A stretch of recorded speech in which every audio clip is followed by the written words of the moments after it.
এই সেই ওই পারে দেখুন বাংলাদেশ। বন্ধুরা আমরা আছি এখন বাংলাদেশ বর্ডারে আর কি। এগুলো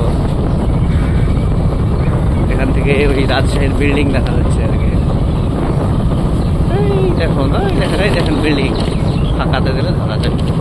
এই দেখা যাচ্ছে বিল্ডিং মোটরসাইকেল চলছে তো ওই জন্য ভালো বুঝতে পারছি কি বলতে পারছি না। বিল্ডিং গেলে আমরা খালি চোখে দেখতে পাচ্ছি নাকি? সুন্দর একদম হেভি লাগছে।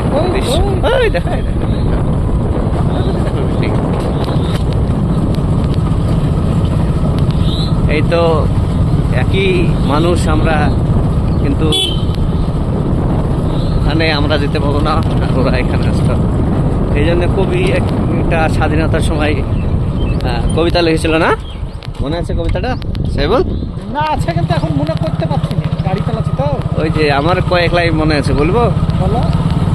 যে তেলের শিশির ভাঙলো বলে কুকুর পরে রাগ করো, তোমরা যে সব বুড়ো খোকা দেশটা ভেঙে ভাগ করো।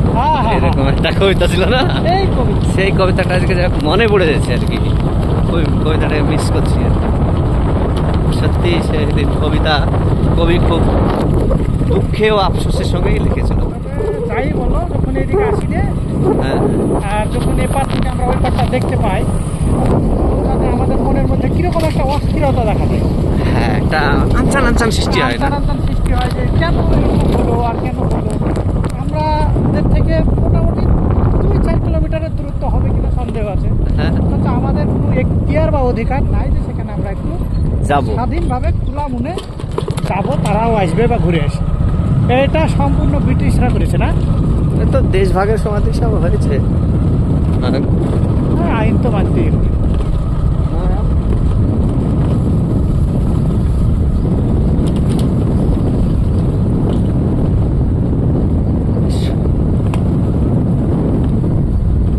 এগুলা বর্ষার সময় ভালো লাগে, পুরো মাঠটা জলে ডুবে থাকে, মাছ ধরে মানুষের যেদিকে খুব কষ্ট হয়।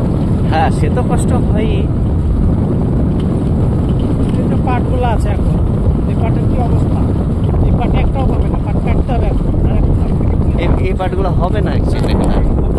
এগুলো তো গরুকে খাইয়ে দেবে না সব, মানে তোমার ব্যাপক ক্ষতি। তো তোমার একটা পোষ, মানে যে গরু যারা পোষে মোটামুটি কম করে হলেও 1-2 করে গরু থাকে, হবে না ওদের।